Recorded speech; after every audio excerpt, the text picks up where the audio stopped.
Bousculés par la concurrence des centres commerciaux et d'Internet, affaiblis par la crise sanitaire, les centres-villes souffrent. Sur les 131 communes de la métropole du Grand Paris, 71 montrent des signes de dévitalisation. Pour aider le commerce, relancer la fréquentation des centres-villes, favoriser la végétalisation et les déplacements décarbonés, la métropole du Grand Paris a lancé en 2018 l'opération Centre-ville vivant. Un programme pour accompagner et financer les projets des maires. Il y a 90 villes qui sont entrées dans notre opération. C'est très intéressant puisque sur les 90, il y en a 66 auxquels on a apporté un moyen financier important parce que le ticket d'entrée, c'est 500 000 € que l'on apporte à la ville pour engager les premiers travaux. Et ces travaux doivent permettre plusieurs choses, de rendre le centre-ville plus agréable, esthétiquement plus agréable, en mettant de la verdure, en mettant des moyens de circulation à pied, circulation douce, etc. Éventuellement des parkings s'il y en a besoin, mais également pour recréer l'activité commerçante, de se servir de la loi qui s'appelle la loi Ollier, qui permet à un maire de préempter les baux commerciaux. Et ça, c'est la clé de l'opération Centre-ville vivant.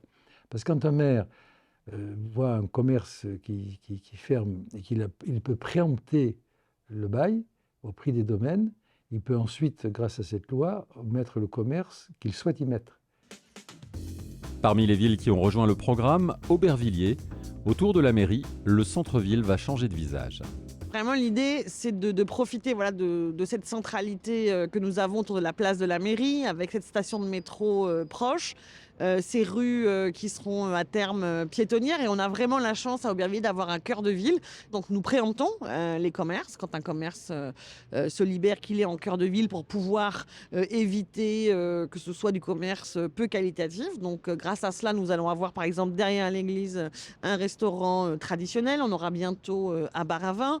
Nous avons déjà eu aussi un fleuriste et une fromagerie. Donc voilà, pied à pied, on arrive à avoir une centralité de commerce de qualité. Et puis, le dispositif Centre-ville vivant de la métropole nous permet aussi d'avoir des aides pour les commerçants pour pouvoir rénover les façades. Bientôt, nous aurons une boutique éphémère où ça permettra à des entrepreneurs, des commerçants de pouvoir tester pendant un an avec un loyer extrêmement modéré. Donc on souhaite accompagner ce changement à Aubervilliers, rendre Aubervilliers plus sûr, plus propre, plus agréable. Ça passe aussi par une requalification de ce centre-ville.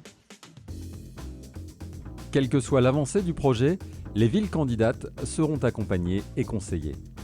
Ceux qui sont en avance, bien évidemment, sont accompagnés, mais ceux qui n'ont pas forcément une idée comment développer leur centre-ville, il y a une déclaration d'intention qui est faite à la métropole et il y a tout un travail autour. Et d'ailleurs, ce qui est très intéressant, c'est que la métropole propose des études avant toute chose. Parce que, vous voyez, moi j'ai une idée de mon centre-ville, par exemple, mais est-ce que c'est la bonne? Donc là, on est plus sécurisé parce qu'on a l'expertise derrière pour nous dire, voilà, il faudrait peut-être regarder comme ça. Bien sûr, les maires restent évidemment les décideurs, mais en tout cas, nous avons de beaux succès et une structure qui est très solide pour accompagner les communes. À Villeneuve-le-Roi, c'est toute l'artère centrale qui va être redessinée, avec pour point de départ la halle du marché. Ce centre-ville va avoir pour caractéristique de redonner un cœur à ce village. C'est-à-dire que la nouvelle halle du marché va être reculée légèrement pour y constituer une place de village. Mais l'ensemble de ce projet ne s'arrête pas simplement à la requalification d'une halle de marché. En réalité, nous refaisons la totalité du centre-ville. Donc la métropole du Grand Paris est intervenue pour nous aider directement dans le financement de la halle du marché, dans le financement de cette halle provisoire qui permet d'assurer la continuité du marché, mais aussi pour préparer l'avenir et acquérir des enveloppes commerciales pour permettre de les revitaliser. Et pour aider les communes à la relance des commerces de proximité, la métropole du Grand Paris a créé la foncière Centre-ville vivant. Il y a trop de villes, notamment dans l'Est et dans le Nord de Paris, qui n'ont pas les moyens d'acquérir les baux commerciaux, qui sont obligés de laisser faire les dynamiques de vente à qui veut acheter. Alors une fois, c'est une agence immobilière, une fois, c'est un laboratoire, une fois, c'est... Enfin bref, des vitrines fermées. J'ai beaucoup de respect pour les activités bancaires ou autres, ce n'est pas le problème. C'est que dans le centre-ville, il faut de la dynamique et non pas des vitrines fermées. Donc j'ai voulu qu'on crée la foncière immobilière centre-ville vivant pour acquérir des beaux commerciaux, justement, pour éviter que la ville ne fasse la dépense, à la demande du maire. Et lorsque le fonds de commerce est acheté, c'est le maire qui trouve un commerçant pour racheter ce fonds à la foncière. Et lorsque le maire a trouvé, il a 2 ans pour trouver, c'est la loi, à ce moment-là, la foncière, sans bénéfice, revend au commerçant qui veut acheter et le commerçant, un bail viable, il peut exercer sa fonction.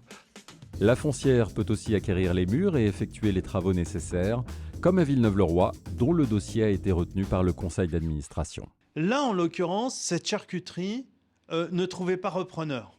Elle ne trouvait pas repreneur parce que la structure était trop vétuste. Elle avait l'âge du dernier exploitant qui est parti à la retraite. Il est donc nécessaire de pouvoir acquérir le bien, y faire un certain nombre de travaux et le rendre à l'activité commerçante de façon à ce qu'il soit au goût du jour, qu'il soit aussi aux normes, parce que c'est une vraie problématique.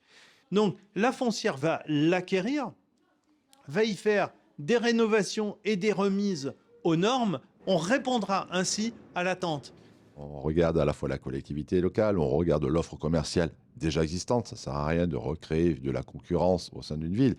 On regarde aussi, bien évidemment, le local, savoir s'il peut y avoir des locaux commerciaux qui sont assez grands, qu'il faut redimensionner, qu'il faut remembrer.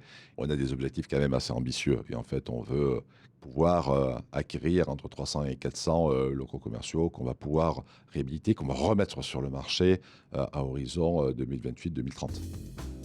Au-delà du financement, la foncière Centre-Ville Vivant a aussi pour vocation d'apporter une aide technique aux maires.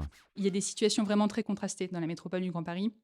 On peut avoir des villes qui sont plutôt sur des thématiques de diversité du commerce, aller chercher des métiers, des spécialités qu'on ne trouve pas dans leur ville.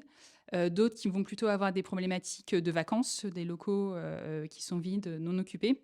On a des villes de très grande taille dont on n'imagine pas qu'elles aient des problématiques en matière de commerce. Et pourtant, le commerce, c'est une activité économique qui a beaucoup évolué ces dernières années, avec les impacts successifs d'Internet, du Covid. Et donc, même les plus grosses villes ont des problématiques, parfois quartier par quartier.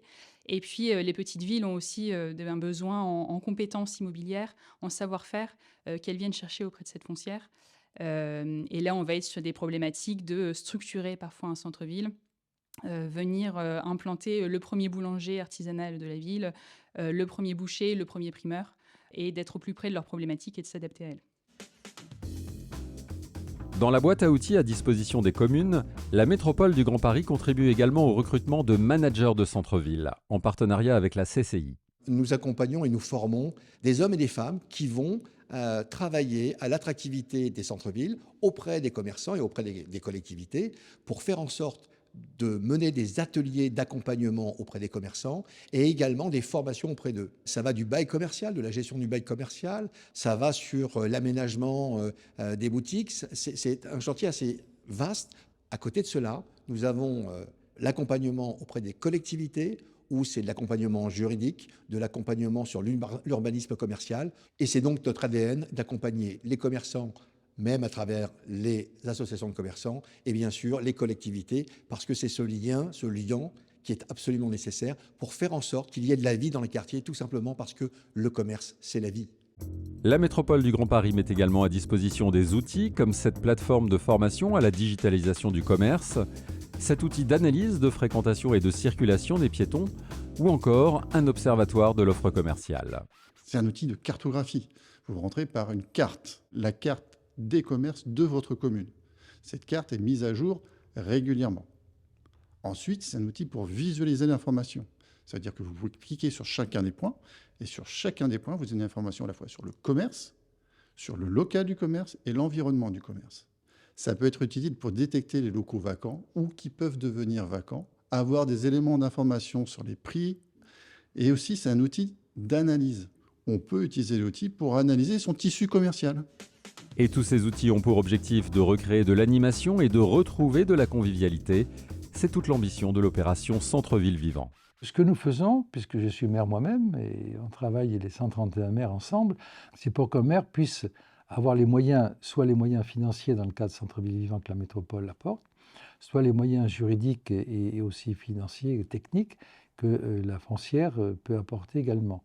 La complémentarité des deux permet au maire de disposer des possibilités qu'il n'a pas aujourd'hui, de restituer une dynamique de centre-ville, de reconstituer une dynamique de centre-ville, pour faire que, comme vous avez un cœur dans votre poitrine qui bat, qui fait vivre le corps, le centre-ville puisse faire vivre la ville en ayant cette dynamique commerciale de proximité dont on a tellement besoin. Et qu'on ne redevienne pas par la désespérance de voir les commerces fermés, une ville dortoir, ce qui n'aurait pas d'intérêt pour la métropole.